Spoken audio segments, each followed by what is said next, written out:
তো নমস্কার বন্ধুরা, কেমন আছো? এবং আজকে আমি কথা বলতে চাইবো ওডিআই ওয়ার্ল্ড কাপ চলছে ভাই ভারতের মাটিতে এবং শ্রীলঙ্কার মাটিতে, এবং সেখানে আমরা দেখি ভারতের মুখোমুখি হয়েছিল আমাদের পাকিস্তানের টিম। এবং তার সাথে আমরা যদি একটু পয়েন্টস টেবিলের দিকে তাকাই যে পয়েন্টস টেবিলে কে কোথায় রয়েছে এবং তাদেরকে আবারও ভাই 6-0 দেওয়া নেই, এবার দেওয়া হয়েছে 12-0। হ্যাঁ, আমরা তাদেরকে 12-0 দিয়ে দিয়েছি। তো ভাই রবিবারগুলো দেখো কেমন হচ্ছে, প্রত্যেকটা রবিবার পাকিস্তান হারছে।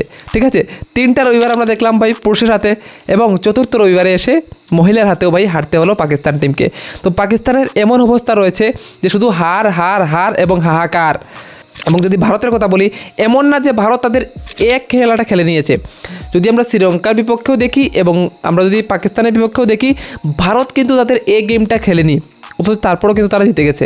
ঠিক আছে, তো সেখানে আমি ভাই একটা জিনিস বলতে চাইবো, হয়তো বা ভারত স্মৃতি মন্দনা, হারমনপ্রীত কৌর, হার্লিন দেয়াল, দীপ্তি শর্মা এরা তাদের গেমটা কোয়ালিটির টিমের জন্য বাঁচিয়ে রেখেছে।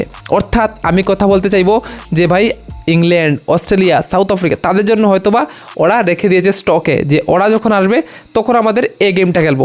কারণ যেরকম ম্যাচ দুটোটা খেলেছে ভারত, ক্যাচ ছাড়লো, ফিল্ডিং এত ভালো হয়নি। ঠিক আছে, ইভেন ব্যাটিংও আমরা দেখেছি ভাই, মানে মনে হচ্ছিল কোনো সময় 200 হবে না, তারপরও ভাই 250 করেছে। ঠিক আছে, এগুলোর সাথে করে নিয়েছে টিম, কিন্তু সব টিমের সাথে করা যাবে না। তো সেই জন্য আমি বলছি খারাপটাও হয়তো ভাই ভারতের চলে গেছে, হয়তো সামনে ভালো সময়টা আসবে।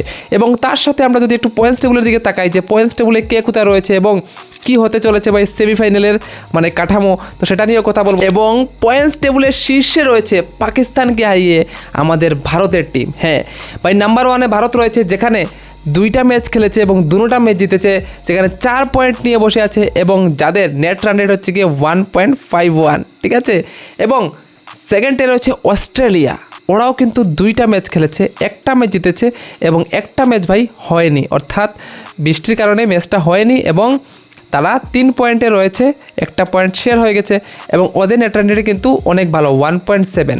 ঠিক আছে, এবার তৃতীয়তে রয়েছে ইংল্যান্ড, যারা ভাই কি বলবো একদম মানে জাম্প রয়েছে তাদের নেট রান রেট, কারণ ওরা সাউথ আফ্রিকাকে ভাই 1 সাইডে হারিয়েছে।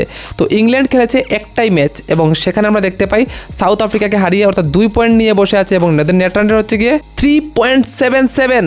ঠিক আছে, এবং ভাই বাংলাদেশ রয়েছে 4 নম্বরে, অর্থাৎ বাংলাদেশ 1টা ম্যাচ খেলেছে, সেটা পাকিস্তানের বিপক্ষে এবং পাকিস্তানকে সেখানেও হারিয়েছে, অর্থাৎ পাকিস্তান তো ভাই টাটা বলে দিচ্ছে। ঠিক আছে, এবং বাংলাদেশের নেট রান রেট হচ্ছে গিয়ে 1.62, ভালো আছে ভাই, এবং তাদের কাছেও 2টা পয়েন্ট রয়ে গেছে। এবার চলে আসি ভাই নাম্বার 5-এ। ঠিক আছে, নাম্বার 5-এ রয়েছে শ্রীলঙ্কা, যারা 2টা ম্যাচ খেলেছে, 1টা তো হেরে গেছে এবং 1টা বৃষ্টির কারণে হয়নি, তাই 1 পয়েন্ট নিয়ে সন্তুষ্ট থাকতে হবে এবং তাদের নেট রান রেট হচ্ছে গিয়ে -1.25। ঠিক আছে, এখানে মাইনাসের পালা শুরু হয়ে গেল, তাই না?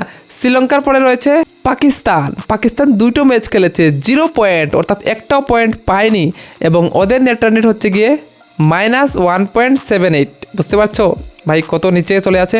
এবং পাকিস্তান থেকে নিচে রয়েছে নিউজিল্যান্ড, ওরাও 1টা ম্যাচ খেলেছে এবং 1টা হেরে গেছে ভাই, অস্ট্রেলিয়ার সাথে কে জিতে বলো। ঠিক আছে, এবং ওদের নেট রান রেট হচ্ছে গিয়ে -1.79। সব থেকে নিচে রয়েছে ভাই সাউথ আফ্রিকা, এটা কিন্তু একটা শকিং ব্যাপার। ঠিক আছে, কারণ ইংল্যান্ডের সাথে যেভাবে হারলো এটা মানে কোনো মতেই ভাবা যায় না। তো ওদের নেট রান রেট তো ভাই কি বলবো -3.77, সেখান থেকে উপরেটা কিন্তু সাউথ আফ্রিকার জন্য অনেকটা কষ্টকর হয়ে যাবে, কারণ টপ 4টা দলই ভাই সেমিফাইনাল খেলবে।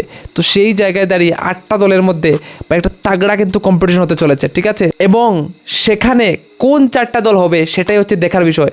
এখন যে 4টা দল রয়েছে, অর্থাৎ ভারত, অস্ট্রেলিয়া, ইংল্যান্ড এবং বাংলাদেশ, এরাই কি হবে টপ 4-এর টিম, নাকি ভাই সাউথ আফ্রিকা এবং নিউজিল্যান্ডের মধ্যে যে কোনো একটা টিম এসে ভাই দাঁড়িয়ে যাবে এই লাইন আপে? তোমাদের কী মতামত অবশ্যই কমেন্টে বলে দিও।